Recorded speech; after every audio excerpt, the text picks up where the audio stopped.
If you ask almost any political party who they're trying to attract, most will tell you they want the young voters, get them in for life. But one London group says they're not doing enough. The South Kilburn Trust has begun their own scheme, not to influence young people who to vote for, but just to get them in the voting booths in the first place. The South Kilburn Trust is heading up voter training, which is to see how the complicated system can often be. Now, with me now is George Alawai, who is a community ambassador from the South Kilburn Trust, and Tracy McKendy, who is one of those helped by the scheme.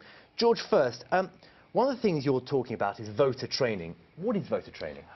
So the idea of voter training is to be able to empower people, to be able to get people voting, to get the right information, to go to the right places, and then also to pass it on in their communities so they can get more people registered to vote, rather than then just doing one person. You're passing that knowledge on, and it grows that way. And how do you do it? How do you do it better than perhaps what the other established systems have been doing so far? I guess with the event of SKVoices, Tracy came up to me 6 months ago and was like, I've got an idea. And we've developed this idea, and it's the South Kilburn Voices now, and it's giving the community a platform to be able to have their voices heard by these MPs and the candidates wanting to make a change. So yeah, and the event's been driven by young people. Tracy, now, what's your experience been with the scheme? Well, for me, it's more about getting younger people involved. As a young person myself from South Kilburn, it's a very marginal constituency in the whole of the UK, so it's very important for young people within that constituency to start voting. Like you said before, a lot of people are looking for younger voters, but younger voters do feel very disassociated with politics, or they're very unaware, so it's more about informing them and having them engaged. Obviously, there's been quite a lot of talk about this disengagement. I mean, recently people like Russell Brand have been telling people, don't go out there and vote. What's your experience when you speak to people of your own age? Do you think they're reachable? Can you get them in to vote, or are they lost forever? I think you definitely can.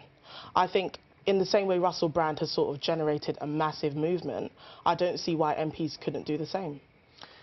Now, George, one of the news stories that was prevalent in January was Ed Miliband saying that almost 1 million young voters could be lost because of changes to registration in the way we're voting, gone from households to individuals. Is that something you've noticed?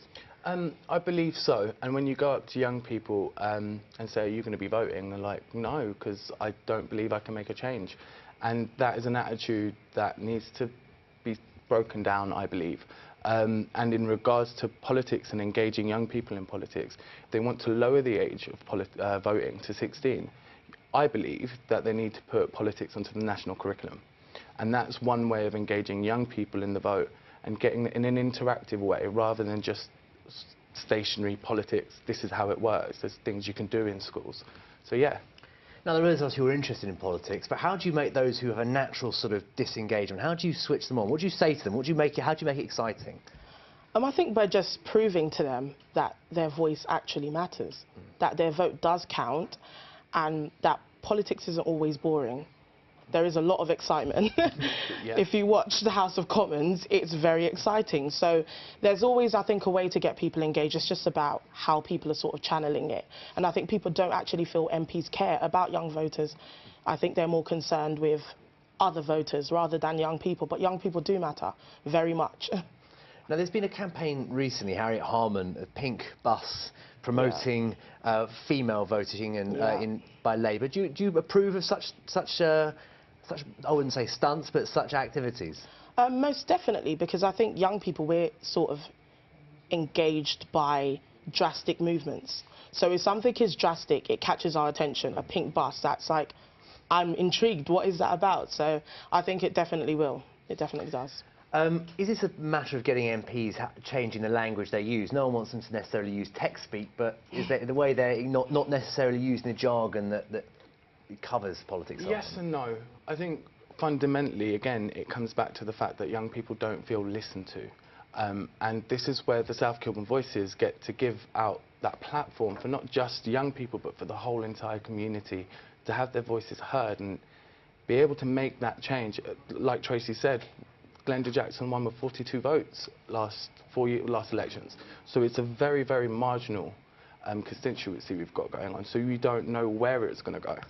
Is there also a case for the actual parties making more distinct their views on young people? Because often you speak to them, they'll say, well, ultimately, whoever gets in, it's going to mean the same for me. I'm still going to have to pay these fees. I'm still going to, you know, still be jobless. Is that a case, you think?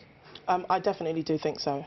I mean, me and George were talking about an interesting idea. If there was a new party that sort of appealed to voters that feel as though they're not being heard, so young people, perhaps working class voters, and so on and so forth, that would definitely appeal to them, because young people have been affected massively from the last general election to now. So it's very important to sort of have their message out there. Is that something, a new party? I mean, we've seen populist parties getting very, very high scores in Europe. We have our own UKIP. Is there perhaps a room, perhaps on the left, for a more populist party? You do not know. I'm working with 4 very, very opinionated young people, and these young people are making that change happen. They're giving their community the voice. And imagine if you can do that with every community. Imagine we can pass on our knowledge to another constituency and they can do exactly what we're doing. And if there is another party, it should be by young people, and these young people are our future.